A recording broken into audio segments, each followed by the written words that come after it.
I've updated my job description template for making it easy to onboard new employees.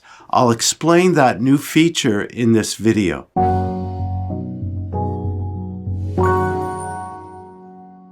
Hello, I'm Stephen Goldberg of Optimus Performance, bringing you practical tips and ideas on leadership, team development, and employee performance in the workplace. Once you hire a new employee, you need to onboard them or get them oriented for the job. And that requires some training. Even if they're highly skilled for the job, you still need to introduce them to your systems, your way of doing things. And that takes some coaching, some training, and you want to make sure it's done properly. But one of the main things you want to do is also build the trust so you could delegate the right authority to them. Now, at the beginning, the level of authority would vary from employee to employee. In other words, you may not give them the full authority that you want to give them a year or 6 months from when you're actually starting them on the job.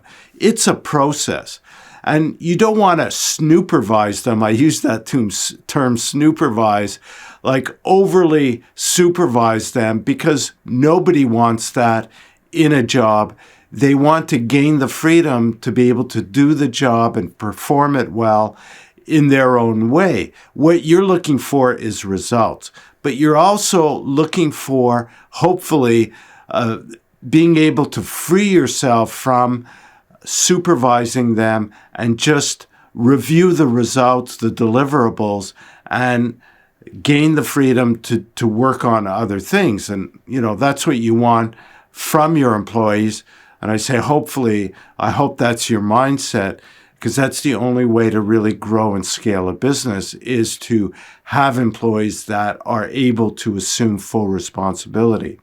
So I'm going to go over to my template that I created. I have on my screen in front of me, and I'll put that on the screen for you. And here's an example. I just hired an associate recruiter, and the first part of this template doesn't change. You have their title, the company, who they report to or who they're communicating with, both internally and externally, who they report to, the goal and objective of the position. And here is where I added something new, which is the levels of authority. And so they go from 1 to 4. 1 is complete authority. 2 is act and report. 3 is act only after consultation. And 4 is act only after approval. So what I've done is I've listed all the tasks, and I've written down the level of authority at the end of each task. So, for example, like write job postings. Now, of course, this would vary in terms of the experience and skill level of the person, and you want to assess that through the hiring process. I was fortunate enough to hire somebody that is got a lot of experience, is very skilled. I determined that through the interview process, and but I still put a level of 3, which is act only after consultation. So I want to be able to discuss her plan or his plan for how they're going to write that job posting. I have my approach to it, and I want to know what their approach is going to be, and have them submit, act after we consult together on that. So I put a 3 for now. And the thing is that as we work together and I build trust with them in terms of their approach, and we agree on how things should be done, I want that level of authority for just about all of the tasks to move from where they are right now when the person is starting to 1 or at least a 2. So I can have that confidence that they're doing the job. I don't have to do it anymore. It's being fully delegated. They have full responsibility to act. And of course, there's always a time when we're going to sit down and review the results, look at the performance of the work, of the deliverables, and make adjustments along the way. But in the beginning, there's going to be more supervision. So like number 2 task, post jobs on job posting sites. I put it as act and report.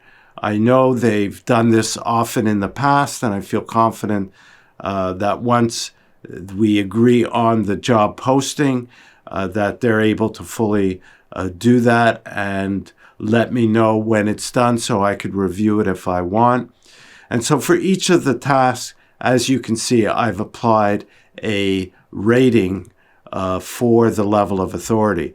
But in 90 days, I'd like them to move up to either a 1 or a 2. Now, the next section of the job description is knowledge and skills that are essential. So this is really important when you're posting the job. You want to be able to use this information as part of your job posting. And the next section, knowledge and skills desirable, is something that they don't particularly know that you want to teach them. So this is where more of the training is going to take place. I use assessments, and I'm going to have to teach them how to set those up and how to use them. So that's going to be in more involved training. And then I have a section which a lot of job description templates don't have, but I like to have, is the minimum performance standards that I'm looking for, and where we could discuss and agree and review together. So that's my job description, which the template I've had, I'll make a blank one available.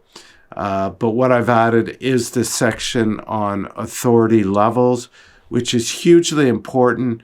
And this can become like a full usable tool, not only when you hire somebody, but even with an existing employee, to look at how you could delegate more responsibility to free yourself from taking on too much responsibility for that employee and to have them assume more.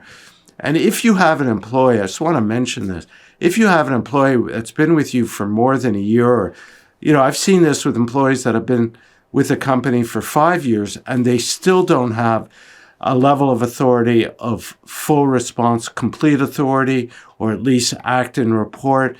They're still acting after approval or acting after consultation. You have to ask yourself, why? What's holding you back from giving that fuller authority to that employee and feeling the benefits from doing that? And, there may be something in you that's holding you back from doing that. And what do you need to do to get to that next level with that employee? What training do you need to do? What do you need to let go of? What are you afraid of? And process that and get to the next level, because that's going to help you to free yourself and scale your business. There's just a really important tool that I'm making available. You could download it from the documents section of my website. So I'll make a blank template available along with this example. You'll find where to download my forms and templates in the description of this video or on the blog section of my website. So if you haven't already subscribed, please do so now so you get news of new videos and notified of new forms and templates. I mentioned the blog section of my website. I put detailed articles to go along with these videos there, so check that out. If you like this, please leave a comment, share it. Thank you for listening, and we'll talk again soon.